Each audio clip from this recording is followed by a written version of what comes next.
Hey everybody, we are officially live for yet another edition of our bi-weekly Aquatics Q&A with everyone's favorite Aquatics Enthusiast and video host, Thomas. Hey, how's it going?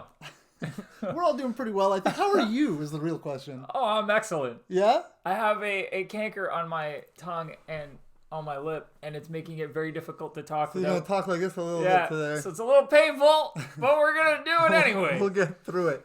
All right, guys. So where's everyone joining? I see people joining us from pretty much everywhere. We got people from, let's see here, California. Hello, California. Utah. Scotland. Nova Scotia. Hey. Local. Pretty close. Yeah. Might as well just come over, just hang out with us rather than stream. Yeah. Scotland. Yeah, we said Alberta. Wow, awesome. All over the place. Welcome. Okay. Welcome, everybody. Thank you so much for joining us as usual. We really, really, really appreciate having you guys here. These streams are always a lot of fun for us, and we are very happy that you guys join us. So, what's new, man? Not a whole. I got ducklings. That's new. Oh, that's just now, just like this week? Yeah, literally this week. Cool. I'm gonna have more birds than fish at this point. Really. If they ever turn on you, you're in trouble. Oh, you're vastly outnumbered. They'll just carry me away. Yeah. Grab them and fly. They won't get far. They're chickens. Yeah, but you're pretty thin, pretty light. They could probably, Well, I mean, they just can't fly very far. They'll just drag you into the forest. Oh. Which sounds terrifying. Never to be seen again. Yeah. I'll be doing this stream alone in 2 weeks. Oh, jeez. Oh, man. Yeah, well, that's good. Glad to hear everything's good. William Berg, who just sent us a super chat for $1. No question or anything, just $1. So thanks, William Berg. Appreciate that. That's always nice. As usual, guys, we're going to go through all the questions you have laid out here. We're going to go sequentially, so kind of first come, first serve. But if you do have a question that is super urgent and you don't want to wait or you're not sure it'll get in this stream, you can always super chat us and we will bump you to the front there. So we do appreciate anytime someone does that because it does help us out a lot. It helps us keep bringing you all this content. So with that said, I guess we can just kind of jump right into it. Oh, you know what? For those of you just joining us now, let me give you a quick lesson on how these work. You type your question in. I throw it to this guy. He gives his best answer. If your question is super specific to your individual pet, to your fish, or whatever it may be, if it's having some kind of very specific health issue, he'll do his best to answer, but without much context or photos or what have you, it will be tough for him to give a rock solid answer. But and usually we have to it's something we talk through. So we ask questions regarding parameters and everything and try to drill down to the actual cause of the problem, make sure we diagnose it correctly, try to give you a good course of action to rectify it. And we just can't do that in a one question, one answer kind of setup. So we usually throw it to our support team, and you can email all the information to them, and then they will help you through it. And sometimes even I end up with those. So, but yes, we have an awesome team from our fish rooms in the stores across Canada, and they have so much experience with fish health. It is a wicked resource to tap into. So yes, we will throw to them. Yeah, we've just linked that in the chat. So again, anything that we can't answer in depth here, we encourage you to email questions@bigowls.com, and that'll get sent to the right person. Yeah. And maybe even throw them back to Thomas at some point where he can get more of an in-depth answer with you. So anyway, with all that said, let's get into it. I saw one guy say tacos for Thomas. I want tacos! Yeah, no, and the tables have turned on me, and I regret this whole thing now. I want to make you tacos. Well, my wife will make you. She's Mexican. She can make you better tacos Just than like I ever my wife could. makes the donuts. Oh, yeah, that's fair. Really, it's our wives that are the stars, and we're just benefiting from It's it. our wives that are on the hook for this stuff. Like, suddenly they have to do this stuff. We just get to enjoy it on camera. But with that said, she's at a class today. She's in school. So we couldn't do tacos for Thomas today, but in the near future. Keep drilling them. Yes. I had to bring donuts. I want this to you brought donuts for a couple times too. Yeah, a lot of donuts. I had to tell you to stop. All right, cool. So let's get right into the questions, guys. Let's do this. Let's see here. Let me scroll all the way to the top. I'm going to build a 6-gallon Planet aquarium. Nice. It's really small because it's for a small space. If you could recommend the plants and what type of filter to use, and maybe even the fish, some suggestions, that would help a lot. So for a 6-gallon tank, you don't have to go too crazy. I mean, if you wanted to, you could. You could get an Eheim Classic Series 2211 canister filter, and that would be fun for a 6-gallon. That's a lot of filter. It would. It's a tiny little canister. But really, you could easily just go with a hang-on. An Aqua Clear Mini would be great. you have the ability with that to turn the flow down as well. So if you find it's a little bit much for a 6-gallon tank, you can at least dial the flow down a bit. It's going to have a great amount of media in it. It's not too bulky for that tank, really. As for plants and stuff, that's really going to come down to personal preference. But I think a really great nano plant is Anubias Nana Petite. There's a petite version. That sounds so cute. I know, of Anubias, specifically Nana, and it is a great little plant. Very hardy, very easy to keep for a low-tech tank, or even in a high-tech tank, it's fine. They're not light demanding, but they stay nice and small and they look awesome. They'll grow, like they'll get huge in terms of like outward growth, but they stay very short and compact. But you can have as much of it in there as you want. It could be like a little field of Anubias Nana Petite, if you so choose.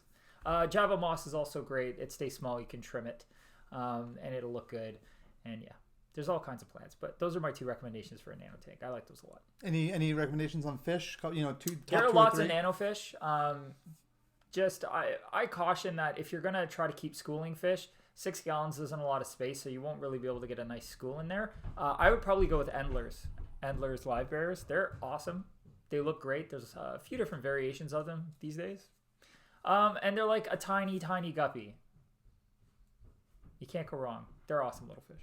Cool. And with that said, guys, anytime you're asking for advice on fish for a tank, I will tell you, usually his go-to answer is, well, it's subjective. It's up to you, and that's true. I'll usually throw a few. Yeah. But I'm not going to tell you what to stick in your tank. Yeah, that's all the fun of this hobby, right? Is kind of choosing for yourself and going to the store and seeing what you like. My favorite thing, and I always say this, go to the store, have a look around, ask questions for the staff. But ideally, you want to go get inspired by the fish that are there. You don't want somebody to just be like, my favorite fish is the common pleco, and then you go buy one just because somebody else likes it. That's silly. Go to the store and see what like speaks to you, and go from there. That's what I used to do, and I loved it. It was like one of the best parts of the whole process. Yeah, but we have a lot of people that do ask you like, hey, what should I put in my tank? I think we should put together like a sheet, like per gallon and freshwater, saltwater, like your suggestions, and then like send a little sticker they can put on the tank where it's like, I'm Thomas and I approve this aquarium, or something like something ridiculous. I think and you guys can let us know in the chat there, but I think what people really want to ask, and they're just not asking it effectively, is what fish are compatible. Yeah. Like, what would be a good mix of community fish? What am I not going to kill by putting in this? Exactly. I think that's really what people are most confused with, is what fish you can mix together. But they generally just ask, like, what should I stick in my tank? I still want to get that. An alligator! I still want to get that sticker, though.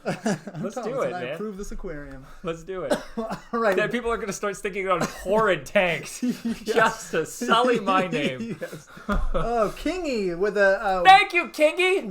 £1.99. I'll take it. Thank you. Do you do a pretty good British accent? I do not. See, I don't do any kind of a British accent. All right, read theirs. I'm terrible at it. Read theirs in a British accent. What tank mates and tank size for common pleco? That's pretty good. Thank you. Yeah. I try. I'm not great, but what tank mates and tank size for common pleco? Common plecos get massive.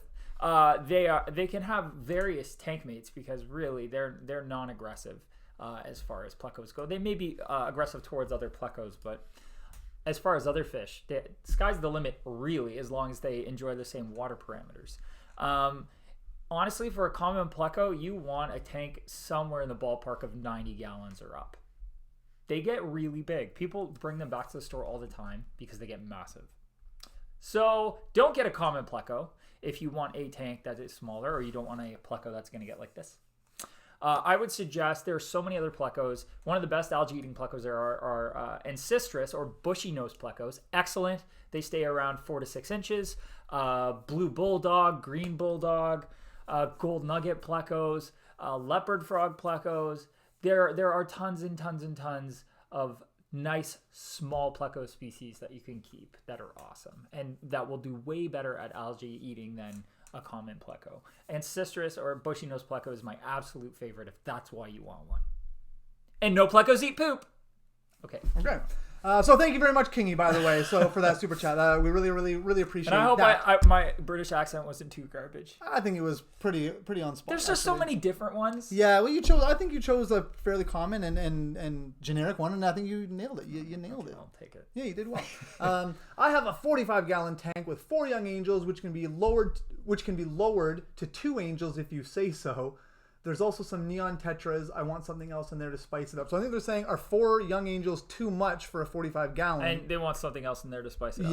Yeah. No, but at some point you may find that 2 of them pair off and the other 2 are no longer welcome. And it's at that point you'd need to separate them.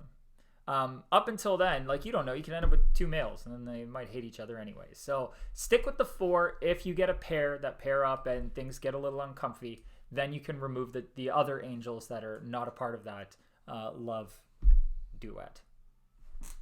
Also, sorry, he also says, I'm thinking between 5 or 6 cherry barbs or 6 harlequin rasboras. Which one should I go for? Consider temper as well. 45-gallon. With the angels, I'd probably do the cherry barbs. Eventually, the angels are going to get pretty big. Honestly, a little big for a 45, but they may start to try and predate on anything small. So the neons may even get targeted eventually. Kill it, Brian. I don't want to, but it's also bugging me. Literally, because it's a fly. Yeah. Oh, God. Okay, so the cherry barbs are going to get a little bit bigger than the harlequin rasboras, so they would probably fare better with the angels, I would say. But it's up to you, really. In the end. Good? Yeah. Okay. I have a 55-gallon tank, and my water looks like pond water. I have 2 koi and 5 goldfish. The filters are Eheim 2217 and an AquaClear 70. Doesn't matter what filters you have because that's way too much fish for that tank. Holy! All right. Yeah, you know how many koi fit in a 55? 0. This many koi fit in a 55.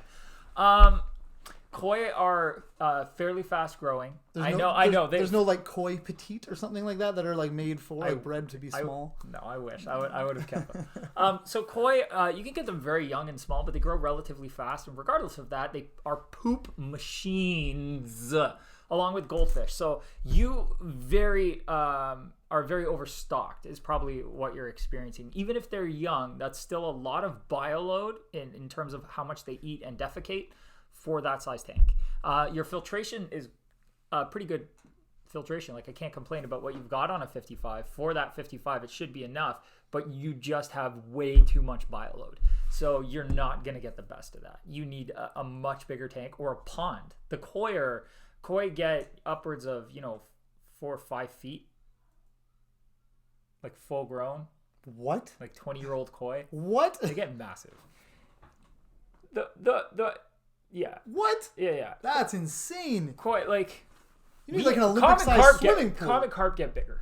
Okay. But no, like a 4-foot koi is gonna happen. Wow. It depends. It also, I believe, depends on the breed of koi, because I don't think they all necessarily get that large, and some just get absolutely massive. They get really heavy. They eat a lot. They poop a lot. You need a pond for koi, realistically. Whether or not it's a indoor pond or outdoor pond doesn't matter. You need a pond or something big enough to be classified as a pond. If you want to get a 500 or 600 gallon tank and throw koi in that, that's awesome. Yeah, I mean, you can do what Joey does. Like, he builds his own giant things for. Yeah, plywood pond. And I think he just ripped his apart recently. But yeah, no, you can definitely do that. But a 55 gallon tank for koi is a huge no go. If you took the koi out, the goldfish should probably be okay for a while. Eventually, you'll want like a 90 or a 120 or something for them. Okay. Whew. They poop a lot. Yeah, poop machines. I don't know how to tell. They just poop a lot. There's no way out of that with the 55 gallon. There's no way out of that. Okay. I love goldfish. They're really cool. Oh, yeah, we had a lot of people telling you they love your shirt, by the way. Oh, thank you. But no, they are poop machines. Anyways, let's move forward. Sorry, I don't have better information for you. Well, that's pretty good. Like, take them out of there. Get something bigger. Yeah. Dave Bow with a $1.99. Thank you very much, Dave Bow. Which do you prefer, acrylic or glass tanks? Whoa! So it's a really good question. So here's the thing. I like both for different reasons. if I had an unlimited budget and was always getting larger aquariums, I would probably almost always go acrylic. But I don't have an unlimited budget. I also don't like being very careful with my maintenance. So I tend to gravitate towards glass. It is heavier. It is technically multiple pieces glued together rather than acrylic, which is welded together. So it's essentially one piece after. Glass, even the highest clarity glass, isn't quite as distortion free or clear as the highest clarity acrylic, or even like mediocre acrylic, honestly. So I tend to like acrylic more for the visual aspect and for longevity, but I almost always end up with glass tanks just because they are more affordable and much harder to mess up. Yeah. Because I will scratch the living bejesus out of and the money acrylic tank. After the money you've spent on it, that's just like that's a heartbreaker. The worst part is, like, what if you build this tank, you have this gorgeous reef in it, and you scratch the bejesus out of the tank, and then you can't like even get a clear photo of your. I'm exaggerating a little bit, but you try to take photos or look at certain parts of your reef, but you've scratched. You got like. I think it's more like a perfectionist, like, oh, it was so perfect, and then now you are always going to notice it, even if like you have someone come over and like, oh, this is a beautiful aquarium. They might not notice it. You will. And the other thing is, once you get a scratch in something, algae grows in that crack. They show up way easier. Really? Try getting algae out of a crack. It's hard. That sounds really weird. It's difficult to do, and when you're trying to do it with acrylic, you just risk scratching the acrylic more because you're trying to get into a crevice on a soft acrylic panel. Yeah. Bleh. So yeah, I love acrylic for a lot of reasons. I end up with glass mostly, but if I was going to do another really big tank, like let's say 300 gallons or larger, I would 100% go acrylic. And we talked about it in the how to choose an aquarium video. You talk about like the benefits of, acrylic can be molded into custom shapes, so that's really cool. So there's benefits to each, really. Some things you can really only do effectively with acrylic. Right. And then again, glass is just cheaper. That's why like all the glass tanks you see at tanks that you see at your local aquarium shop or like Petco or whatever for $1 per gallon in the US, they're all glass tanks, and that's because they are way cheaper to make than acrylic. If they were all acrylic, you'd be paying way more for the same thing. So a lot of people would just not bother. Yeah. Especially since it's easier to damage. Anyways. So if you want more information on that, on the different types of aquariums, I linked it. It's in the chat, so you can go check out that video, and Thomas will give you more thoughts on that. Yay! Kingy for another £1.99. Yay, Kingy! Thank you, buddy. Oh man, he's Scottish. Yeah, you have to do a Scottish accent now. I can't. Do it. Do your best. Oh, jeez. Okay. You got it. I can't do this. I'm Scottish, by the way. What are good beginner plants? That sounded pretty good to me. I mean, I'm literally just thinking about Braveheart. No, because I haven't watched it in a long time. But I have kids, so I've watched How to Train Your Dragon about 1 billion times in the last one. So I'm like, hiccup. Kingy. Anyways, thanks again, Kingy. We appreciate that as well. Everybody, if you haven't yet, we would really appreciate if you hit that like button. That really helps us out, gets people to see our stream and then see our channel and see our videos, and then we can grow. And when we grow, we reach really cool milestones at which we then give away tons of amazing prizes. Just throwing that in there before we get to the next question. Yeah. I've already started procuring said prizes. Indeed. And there have been some really generous I don't want to say gifts, but prizes donated. So I've seen said emails between vendors, and it's going to be good. People are excited. We're at like 81 and change right now, subscribers. When we get to 100, we're going to do a giant blowout giveaway contest. Like everyone, like so many people, not everyone gets something, but so many people get something. So the more people that see our stuff, the better for everyone. So hit that like button if you haven't. That was a really long-winded way to say. Did Kingy have a question? I was too busy being Scottish. No, he just said I'm Scottish. Oh, no, he did have a question. Kingy, I'm so sorry. Yeah, we were too busy having fun with Thomas's Scottish accent. What are good beginner plants? We have a video on this. That said, Brian will dig them up. I have my top 5 low-tech plants or whatever the heck. Yeah. And then on the low-tech series, I talk about plants. But I'll list some off right now. Java moss, Java fern, Anubias, specifically Nana or Barterai are really easy and good to work with. Jungle valves are really easy to work with, and crypts. most crypts, you're going to have no issue with that at all. Those are my favorites for sure.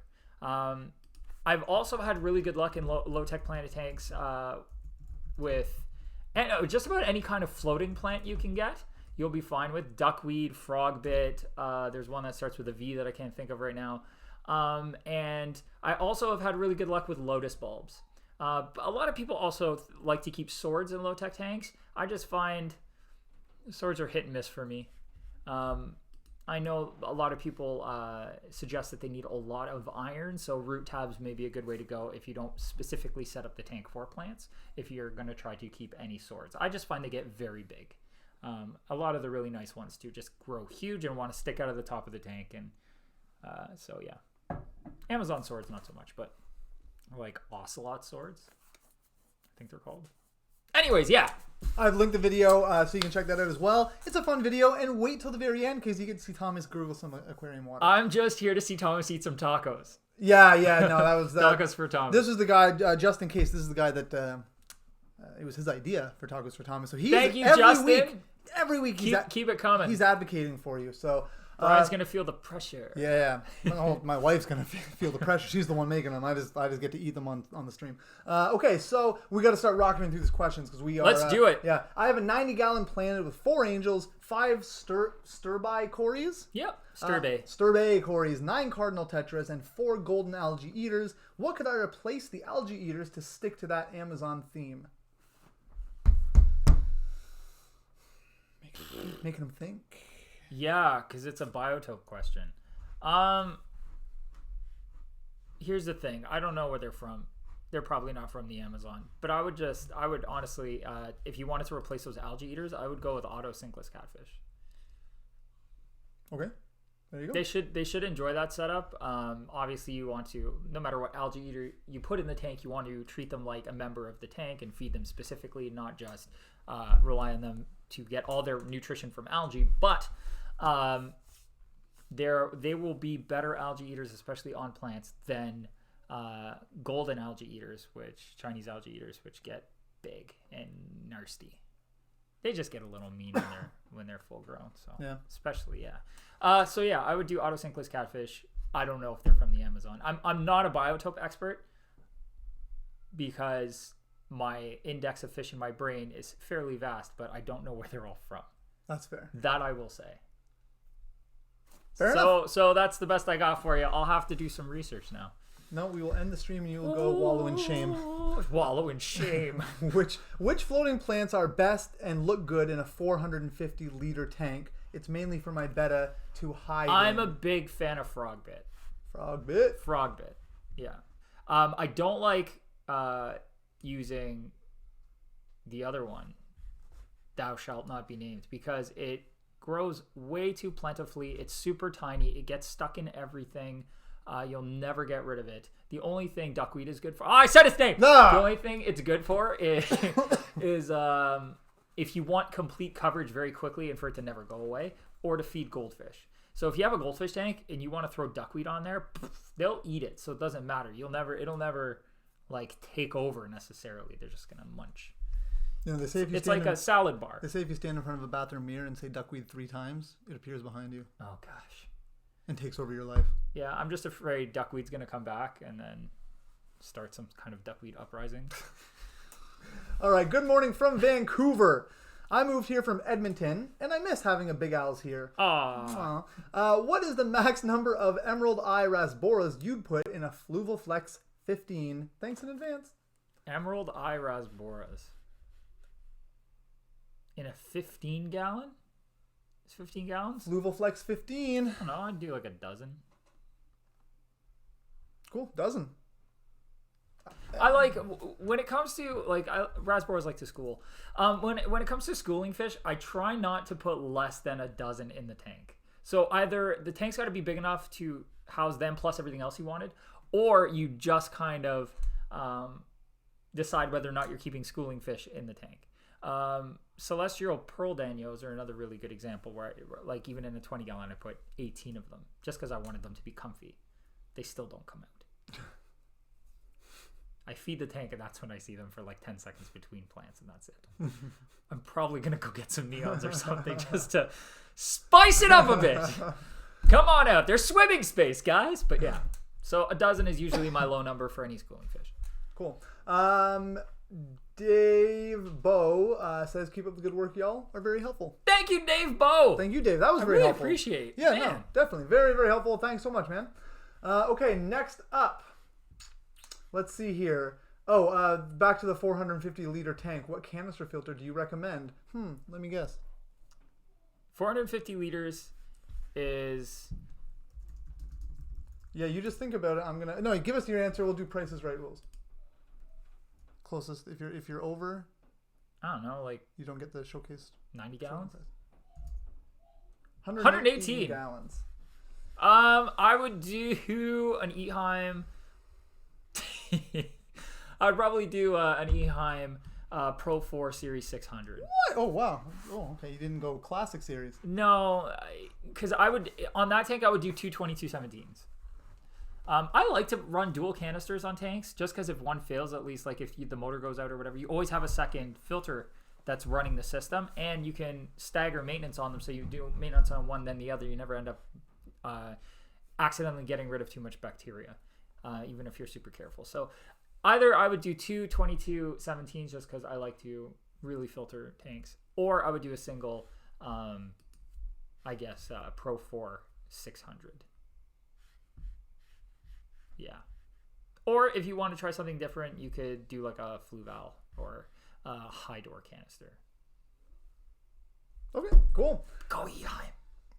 Why does they didn't pay him to say that? No, they don't. This is just my... He just really loves Eheim. Every time someone asks, it's Eheim. It's been like 15 or 20 years of Eheim for me, and it's got to have been at least 20 by now.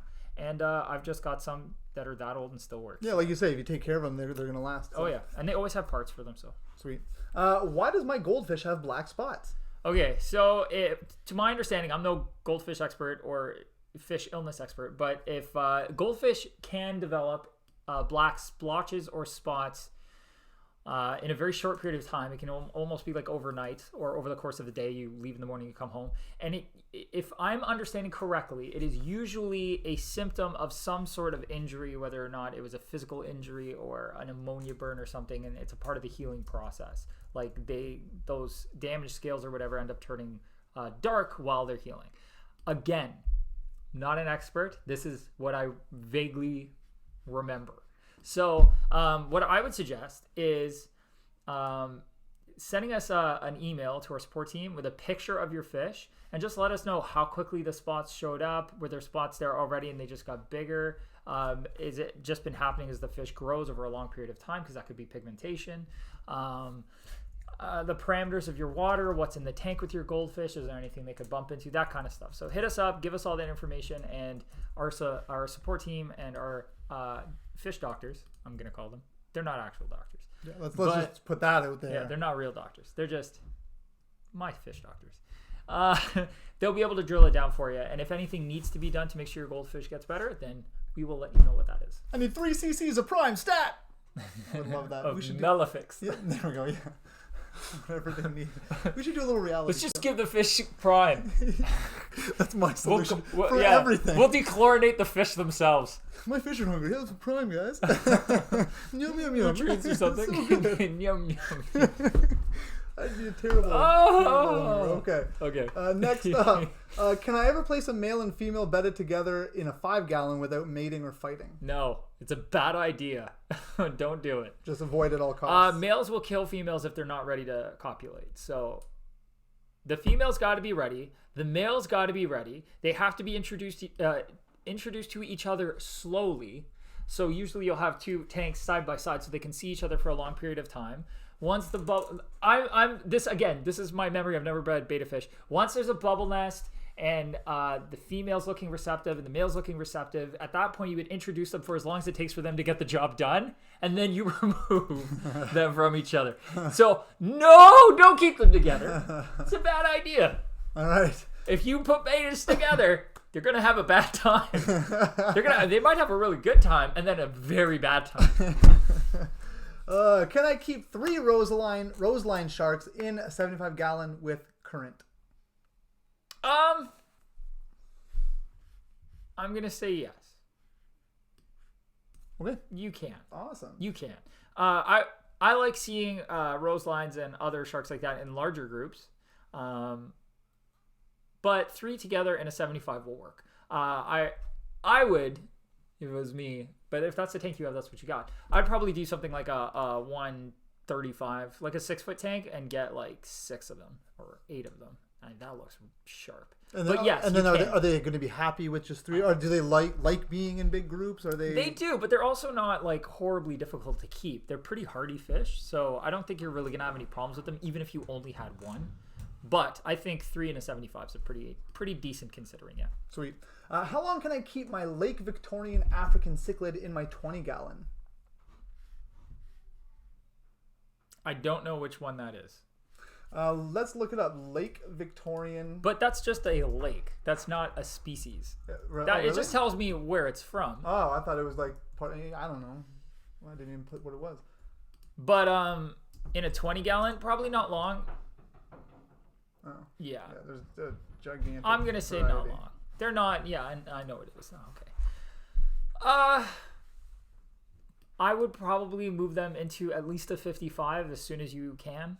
They're better to grow out there than to grow in a 20 and then you risk them stunting or slowing down growth because of space restrictions.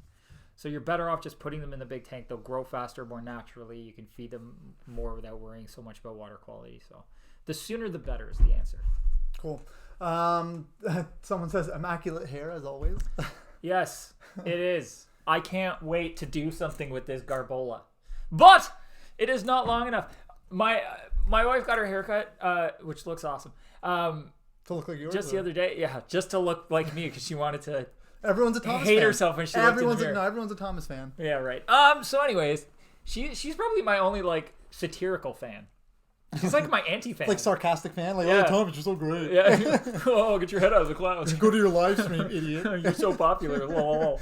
Anyways, she just got her haircut, and then of course she was like, "Hey, you should do something about that." And I'm like, "But I don't want to because I just want it to grow long, and I'm afraid they'll cut it, and then I'll have to wait longer." But look, let's face it. This could probably all go. Look at this. This could all go, and it's not going to change the length of everything else. Right. And I still have to wait for all of this to get down to here for it to look like anything. So anyways. Someone said you should be a Keanu Reeves stunt double. Thanks. John Wick 4. Yeah. Oh, John Wick. He's funny enough, my stages in my hair growth were basically look like an idiot for a long time. And then I thought to myself, and I said this to my wife, I could eventually pull off the John Wick. Like those were my exact words. So I may be getting to John Wick length almost. I just need to actually I'm probably there. I just need to get the back fixed because it looks redonkulous. Anyways, enough about hair. Next question. UV sterilizer, good or bad to have? Not bad to have. Expensive to purchase, but with the benefit of if it's a true sterilizer, so you have a high enough wattage and low enough flow for contact time for the size tank you have for it to make sense. A sterilizer should prevent a lot of potential illness from ever popping up, especially things like ick and protozoas and stuff like that. But the thing is, if you're not introducing a lot of new fish, or you don't have particularly sensitive fish that are, likely to get ick, then you may not really see the benefits of it, and it's more just a preventative thing that you would have to change a bulb on basically yearly, and the bulbs aren't inexpensive either. So I usually recommend them for people who have very expensive fish collections or large fish collections or very touchy fish. It's a good idea to have them on there just as a preventative measure because redundancy is not a bad thing. Again, 2 filters on a tank instead of 1, yada yada. Does everybody need one to be successful and have healthy fish? No. The other thing is a lot of people think UV sterilizers or clarifiers will kill all algae in their tank, and it won't. It will only truly be effective on green water, and not many people suffer from green water. Usually people have algal films on their glass or their rock or whatever. So it's not going to do anything for that. So yeah. It's an option. If If I had unlimited funds, I'd probably have UV sterilizer on most tanks. Just because. Yeah, just because you can. Yeah. But no, for most people, I think the cost benefit analysis would just tell you that you shouldn't bother with one unless you absolutely need it. Cool. I just want to take a quick moment here to say we have people watching from Canada, Minnesota, Ontario, Florida, more Florida, Chicago, Paris, France. Wow. Ontario, England, yay! West Michigan, the Netherlands, Savannah, Georgia, Portugal, Manila. All over the world. Middle of nowhere, Illinois. Wow. It's Greensboro, interesting. North Carolina. I feel like I'm in so many places at once. We are. Look, another one from Scotland. It's a different Scotland. I'm omnipresent. Omnipotent? Which one? I don't know. Guys, really, thank you so much. That makes us feel great. Thanks for joining. That is too cool. That is super cool. That makes my day. And I can't I'm looking for questions. All I'm coming through is people saying, "Oh, this is where I'm from," and it's really awesome. So give me the warm and fuzzies today. Thanks, guys. Okay, what are the best fish to put into a tank with new fry fancy guppies? Thanks from Boston, Massachusetts. What is the best fish to put in a tank with new fry? Fancy guppies. No fish. Let the fry grow out first, and then maybe put something else in with them. Most fish see fry as just a quick protein that they can get their hands on. Very nutritious, very easy to eat. So you may find that those guppy fry just don't hang around very often because they will get edited. The only thing I can really think of that might not be so much of an issue is something like an ancestral pleco, something that's going to stay out of the way and just eat potential algae, or I got British there, algae. Algae, yes, quite. That will just stick around and eat the algae. Yeah, so, but honestly, you should just let the fry grow out, and once they're a decent size, for guppy fry, I say like at least 3/4 of an inch. Then you can put other similar species that are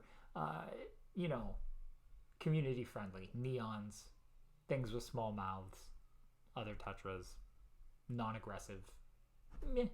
But let them grow up. Sorry, Texas, Miami, Sweden, another Texas, Detroit, Michigan. Okay, Cupid. Utah. Okay, Cupid. Sweet. Maine, Philippines, New York, Pennsylvania, Silicon Valley. Wow, Alabama, Holy. Pennsylvania, Belgium, South Africa. Holy cow, guys! This is impressive. Yeah, Switzerland, of course. Yeah. Sweden. Yeah, we are. Wow, that's crazy impressive, guys. Woo, I'm feeling pretty good about that. That's awesome. Thank you guys so much. How do I get rid of an algae bloom? Also hit that like button so maybe we can get more people from more places watching and they can let us know where they're watching from and I can feel even more warm and fuzzy. How do I get rid of an algae bloom? I've tried water changes, but they don't seem to help. Algae bloom. Have you tested your water? So here's something that does happen. Not all the time, but can happen. Test your tap water for nitrate and phosphate. And you can even test it for nitrite and ammonia because all of those things will eventually just turn into nutrients for algae anyways.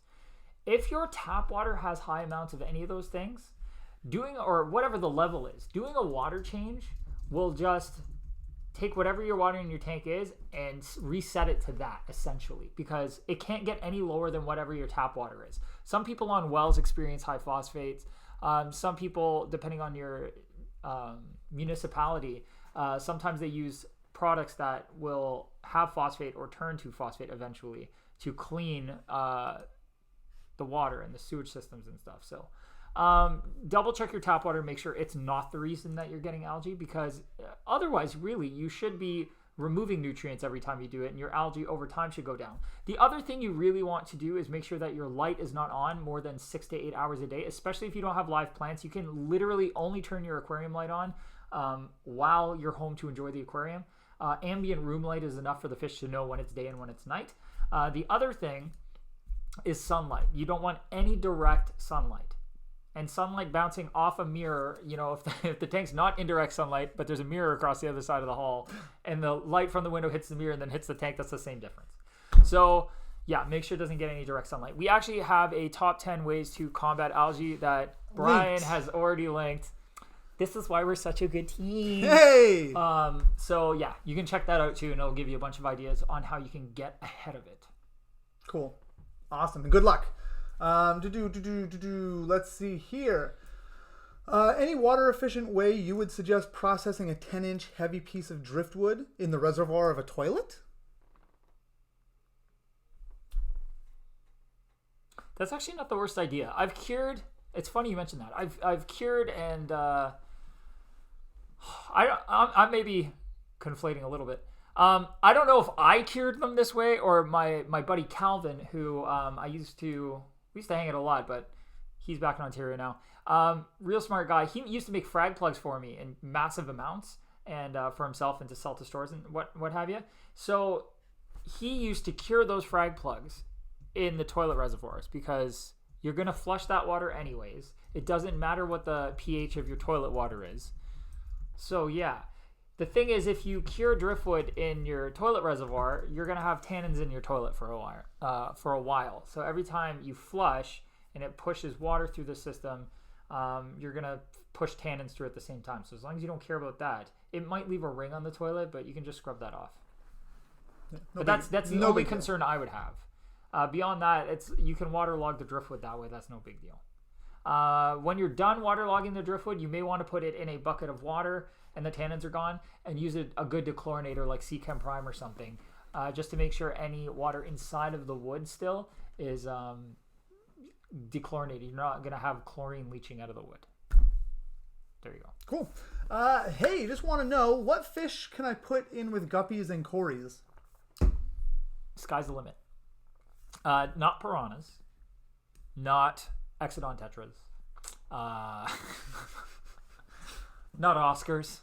Lots of small community fish are an option. You could look at different types of tetras. You could look at different types of rasboras. You could look at different types of. You could put dwarf neon rainbows in there. You could put gouramis in there. There's all kinds of fish.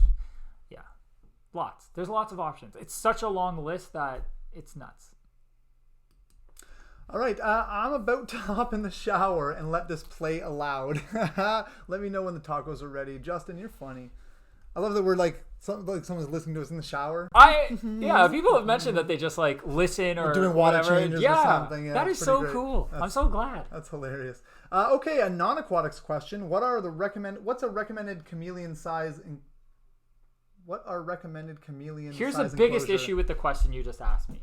I can't answer it, and there's a very specific reason. There are lots of different kinds of chameleons. Some of them are literally this big. Some of them are literally this big. So you got to tell me what kind of chameleon it is. I will say in general, for very small dwarf chameleon species, a volume of in and around 20 to 30 gallons, just a volume, in a vertical enclosure, usually unless it's a terrestrial species of chameleon that likes to be on the ground, rather than arboreal, which many chameleons are. You just want 20 to 30 gallons vertical. For a veiled chameleon, for instance, you would want closer to, in my expert opinion, like a full-grown veiled chameleon, somewhere around 90 to 120 gallons in volume as a minimum. They get very big. People don't realize how big veileds can get, especially males. So, yeah, you need a lot more space for a big chameleon. You're looking at a 48-inch enclosure minimum in terms of length, and I would say at least 48 inches in height if you want a larger chameleon like that to be happy. Again, it's going to depend very much on the species you keep. There are more arid species of chameleons. There are more tropical species of chameleons. There are arboreal species. There are species that spend more time on the ground. All of that makes a difference. So, research. Good question. I know this is the beginning of your research. Or get back to us with the specific type. Yeah, and then, I'm not a chameleon expert, but I do know a little bit about a lot of different species of reptiles just because I have friends who have tons of experience, and I've asked my own questions over the years trying to drill down what kind of animals I wanted to keep or attempt to keep. So, right. But yeah, you need to decide on the species you're keeping or decide on the space you have and find the species that fits. So I'm glad you're doing research. That's awesome. You just got to drill down a little bit more if you want more specific information. Cool. Back into the world of aquatics, what is the best order for filter media in a hang-on-the-back filter? In my opinion, it is usually Coarse mechanical filtration, biological, chemical, and then polishing. So if you have a sponge, the sponge would go on the bottom. Like in terms of flow going up, sponge would go on the bottom, then your biological media, then whatever chemical media you're using, and then a finer sponge, so smaller pores, or filter floss or something on the top for that little bit of water polishing before it goes back into the tank. That is usually your best bet. Cool. My multifasciitis all died today. Not after sympathy, but I won't turn any away. Sympathy. I'm sorry. Condolences. That's losing fish sucks, period. Yeah. It's not fun. Losing any kind of pet is not fun. So I feel for you. I don't like losing fish. It always drives me a little bit crazy. I always feel like, what could I have done to stop it or prevent it? I try to figure out what actually happened. Sometimes you just can't.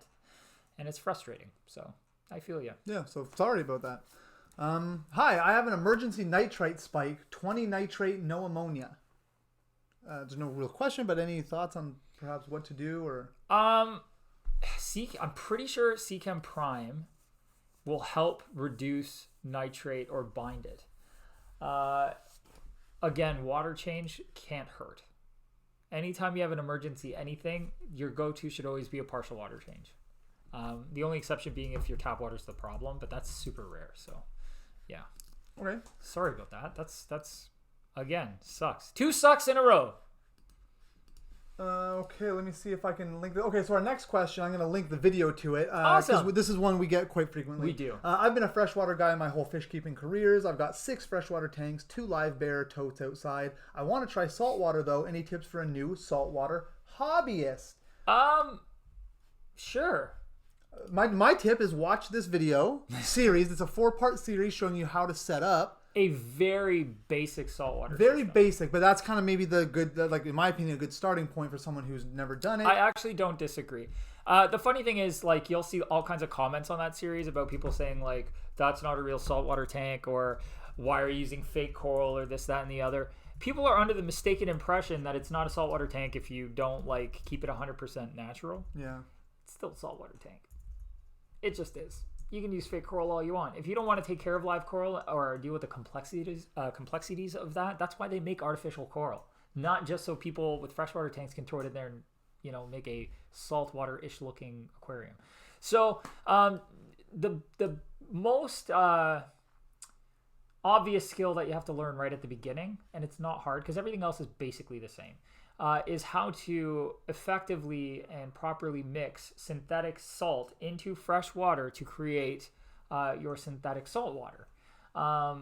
Once you have that down, that skill down, it's basically the same. The only thing that makes it different is if you start getting into invertebrates like corals or anemones. That's when you start to see large changes in difficulty. So in the very same way that having a community tank with fake ornaments can be much easier than doing a high-tech planted system and less costly, it's the exact same difference between doing a basic system like the one Brian just linked to that we set up, a 20-gallon tank for 2 clownfish, versus a full-blown SPS reef aquarium.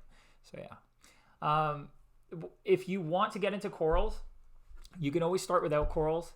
You can just get your whatever live rock you want to use. I personally really like using the Carib Sea Life Rock, which is a artificial man-made rock that is pigmented to look like it's covered in coralline algae and has bacteria that is within it and sort of encapsulated and protected so it doesn't become alive until you get the stuff wet.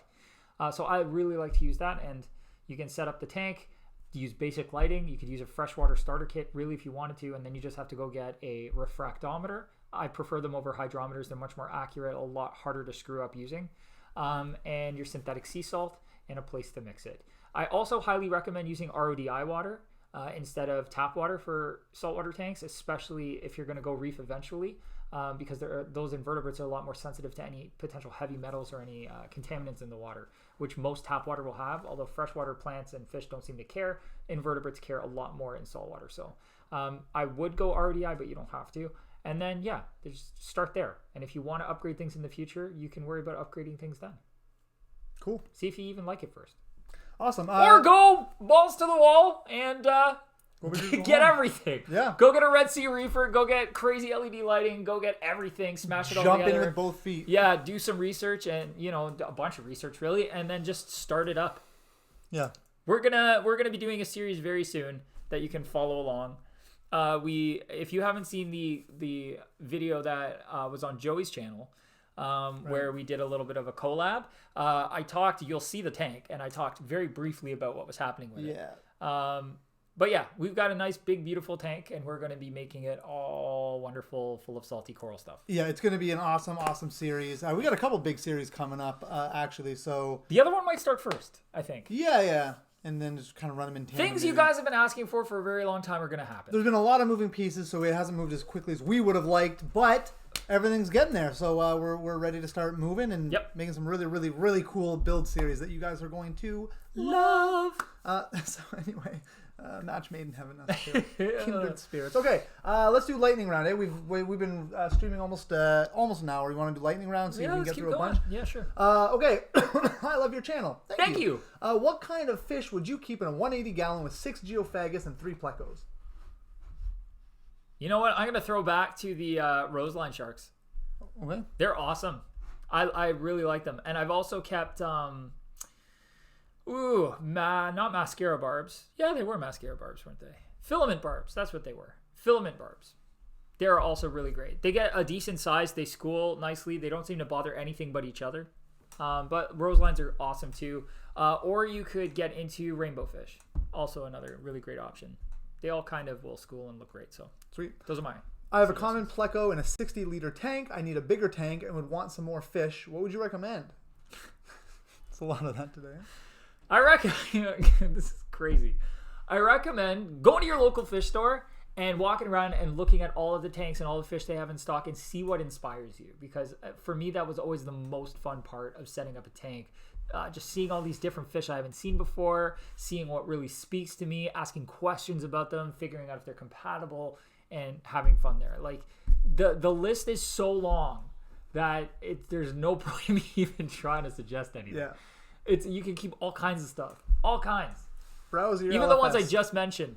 Which also goes for our next one, Tomas, which is like your name but spicier. He says fish for a 200-liter tank for beginners. Same kind of thing. Go to your local fish store, look around, see what you like, talk to them about that as well. You'll get a much better idea. It's a 50-gallon tank, right? 200-liter? Yeah. It's about 50 gallons, I think. Sure. Anyways, here are my suggestions for beginners. Let's see. Well, that's not right. Other way around. 757. 50 liter. No, 200 liter. Oh my lord. Brian is not doing good right now. Failing. Nailed it. Finally. I figured it out. Live bears, mollies, platies, guppies, swordtails, all very easy fish. I also am a big fan of most barbs. Just keep in mind that some of them can be a little bit aggressive. So you usually want to stick to barbs if you're going to do barbs. But Odessa barbs, gold barbs, tiger barbs, cherry barbs, zebra danios, any kind of danio really is going to be fairly easy, especially from that genus. So yeah, those are some beginner fish. Cool. Why do my fishes survive without any product and all that biological things? Just change water one time every month. Why my fishes survive? I don't know what kind of fish it is. Could be an air breather for all I know. That's using surface oxygen. Could be a very hardy species. You could have no real chlorine in your tap water. I don't know what you're doing. That's a very broad question that I'm not sure quite how to answer without asking you a bunch more questions. So I'm going to pass on that one. But if it's working, keep going with it. However, I caution you that it could go south if it's, going to. It could just be a matter of it's surviving so far. Yeah. And they might not be very happy. Yeah. But I don't know your situation, so it's hard for me to answer. Fair enough. Hi, yesterday I got a new fish, corridoras and platies for a 30-gallon tank. Hey! They seem happy, but how can I get rid of the ammonia and what do I feed the cory? You need to, okay. So if the ammonia is getting up there, you need to do water changes to mitigate it until your biological filtration is ready to actually get rid of it. So it sounds like your tank was overstocked. Otherwise, you shouldn't really be showing much ammonia at all.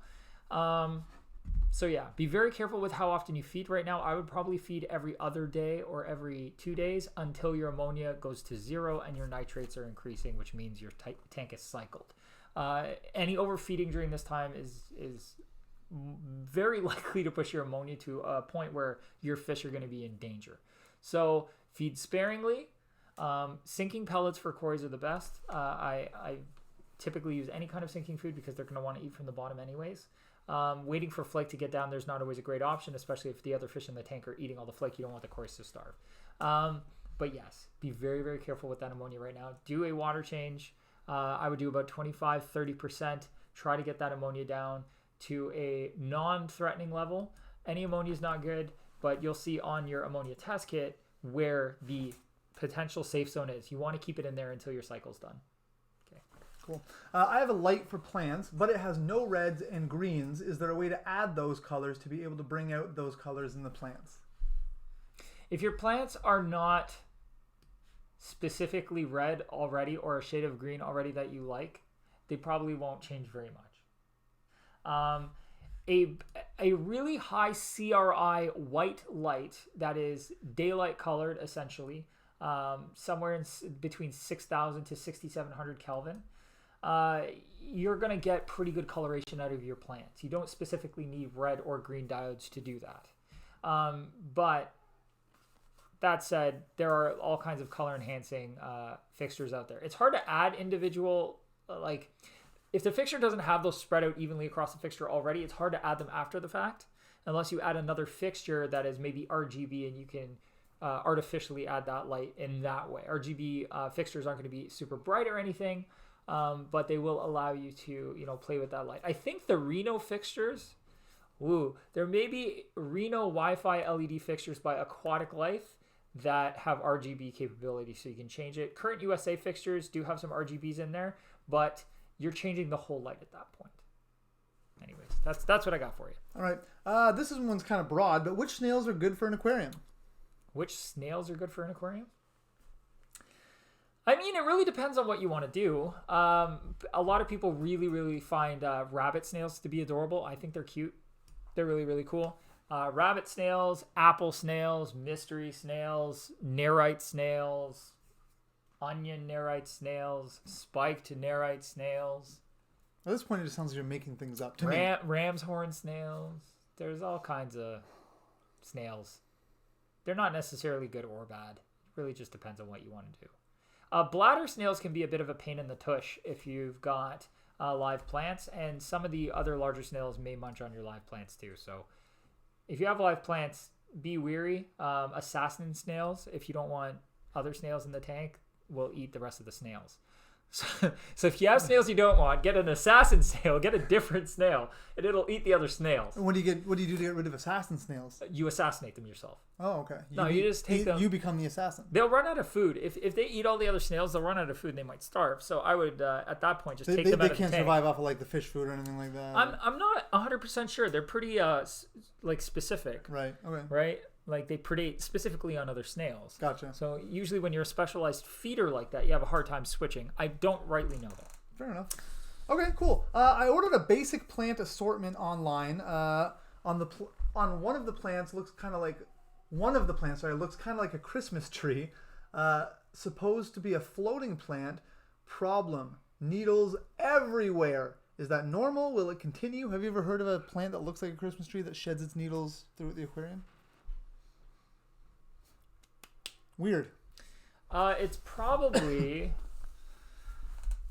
Hold on here. I just want to... It's probably... I know the name of it. Aquarium plant. Is it like something common? Is that a common plant to get for your aquariums? One that looks like a Christmas... I mean, it sounds festive. But... It sounds very festive. It's probably not kabamba. It's a stem plant. Hornwort, maybe? I don't know. It's so funny. It's such a common plant. I should know it off the top of my head, and I just don't. Coontail, perhaps?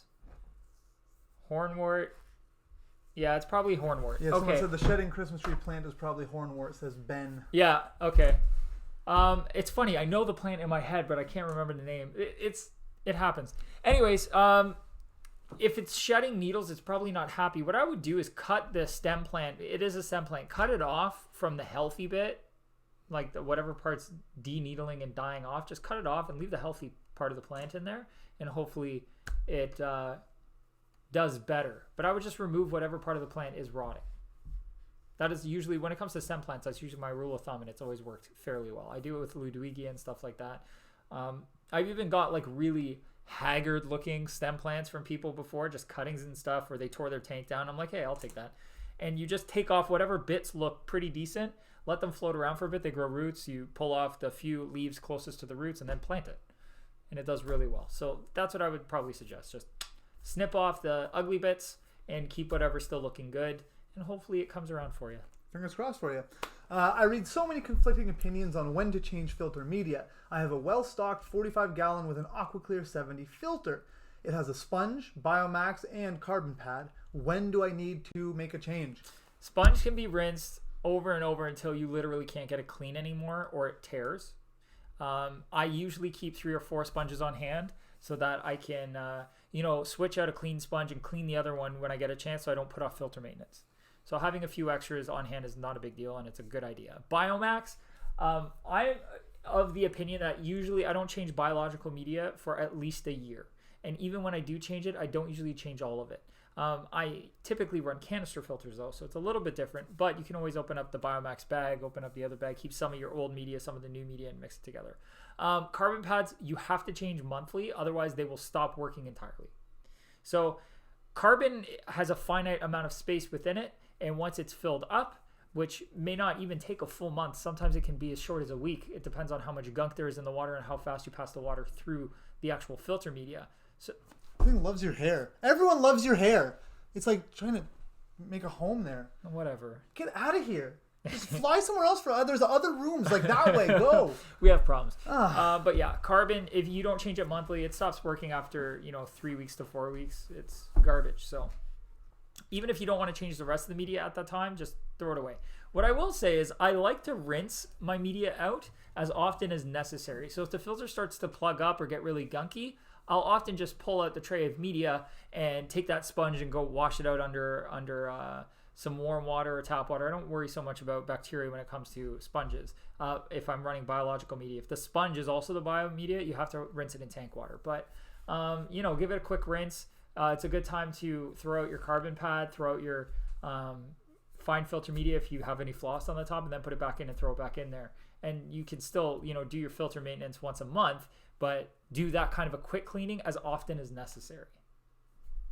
Awesome. I'm in between resealing an aquarium, but not able to find a solution for cleaning the silicone residue from the glass. In India, there aren't products like those in the USA for removing silicone residue. Do you have any suggestions? Or 90% or higher rubbing alcohol may help, but I often will just use a brand new, fresh, clean, flat razor blade and just go over it slowly. And you'll peel it all off. And then you go over it with the 90% alcohol to try and get anything left on there, including the oils from your hand or anything else, off before you try to make the bond with new silicone. Cool. That's what I would try. What are some signs that you might need to upgrade your filter? This person specifically has 4 fish in a 10 gallon. What are some signs you might look for?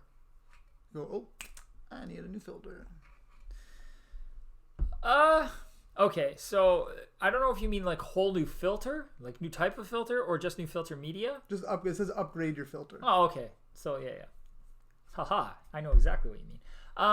If you're getting to the point where your maintenance is more like you have to do maintenance or water changes more often than you'd like to, because if you're willing to do them every other day, it's a non-issue. But if it's more than you'd like to in order to keep your parameters stable, it might be a good time to get a larger filter.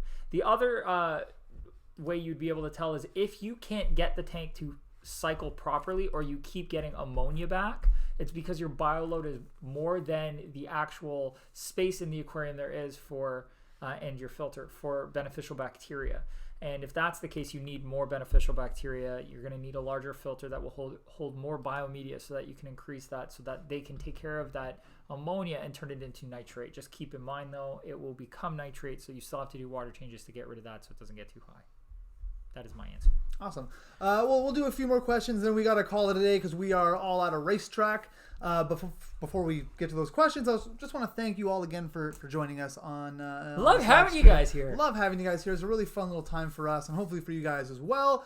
If you do like our videos, if you want to see us make more, we have a ton more coming, but we can always use your support. So whether that's things like using the super chat in these, or checking out bigalspets.com and getting any supplies you need from there, it does help us continue doing these videos for you, and gives the higher ups at Big Al's more incentive to give us cool things to make cool videos with. So anyway, certainly does. Any way you guys can support us, we do appreciate that as always.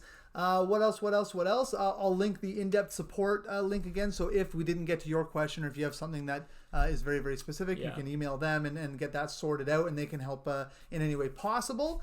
And that's about it. Oh, yeah, and also, if you know people who are in the fish keeping community, share our channel with them. I know we've had some people here saying, I just stumbled on your channel and I really like it. That's awesome. Yay! Share it with people you know.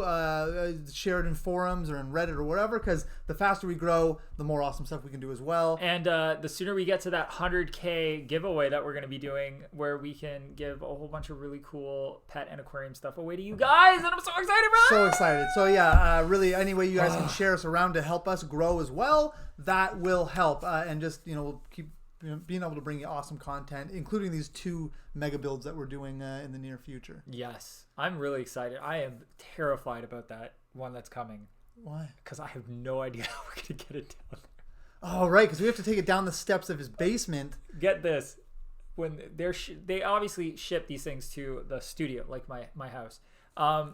They were having a hard time finding a company that could provide tailgate service because of the size and weight of this thing. Man. So they might have a hard time finding a truck even capable of bringing it to my place. We'll have to see what happens. We're gonna check that out. It's gonna be interesting. Man, that's scary. I have faith it'll work out. I'm just, anytime they're like, we're not sure if we have the equipment to drop this off, I'm always a little nervous, because then we still have to carry it down. You have to keep it in your barn. Oh, man. Just drop it in the barn. Whatever. I'll keep the garage. It'll be fine. Yeah. Wow. Okay. Cool. Looking forward to that. So anyway, that's all coming up. So thanks so much for joining us for all these videos, and keep your eyes out for those. We'll end it with a few other questions. Can you have shrimp with schooling fish? Yeah, technically. Just keep in mind that baby shrimp are just food. So if you have little schooling fish, they may still try and eat the baby shrimp. Not that all the shrimp necessarily won't survive, like when they breed, but the chances of you having babies in the tank will be much lower, because the fish will munch on whatever babies they can find. So lots of heavy planting in the tank will help. Java moss is really great for that. Just balls of Java moss, or heavy carpeting plants, hair grass, dwarf baby tears, stuff like that. Cool. When are Coriodoras stir-by ready to breed? How to trigger them? Are there any specific water conditions? No idea. I've never bred them.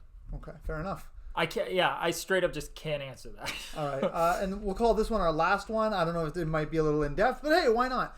Can you explain dosing schedules and what you should dose for 90-gallon planted tanks? Flourish line or Tropica? Okay, so here's the thing. Your plants really end up dictating what you have to dose. So where I always start is with an all-purpose fertilizer. I'm a big fan of Seachem Flourish. I use an all-purpose fertilizer. And I use CO2 in most cases. But what you do is you use your all-purpose fertilizer based on the directions. That's really it. It's pretty straightforward.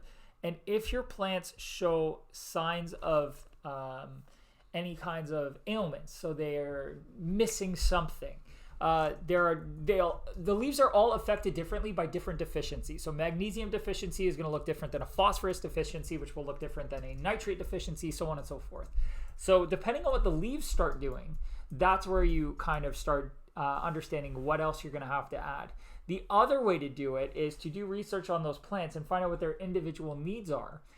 So you may find that you have a plant which right off the get-go is going to want a lot more iron than most other plants. Well, you can use your all-purpose fertilizer and then add extra iron on top of that to try to mitigate that plant from having any issues with iron, because going into it that plant's going to be iron hungry. So that's kind of how you have to do it. You either approach it from exactly what the plant's demands are going to be, use a general purpose fertilizer, and then also add a little bit of whatever specific thing they're going to require, or you start with a general purpose fertilizer and see if any of the plants start to show you that they need something else, and then you can boost it from there. That's it? Yeah, that's it. Awesome. Okay, well then that is our final question. So Yay! Again, thank you guys so much for coming out. We'll see you in another 2 weeks with another live stream, and then our usual videos in between that. But in another 2 weeks, we're having another live stream. We do it every other Saturday. So we hopefully will see all of you, if not most of you, if not all of you, for the next one. Bring your questions. Show up early.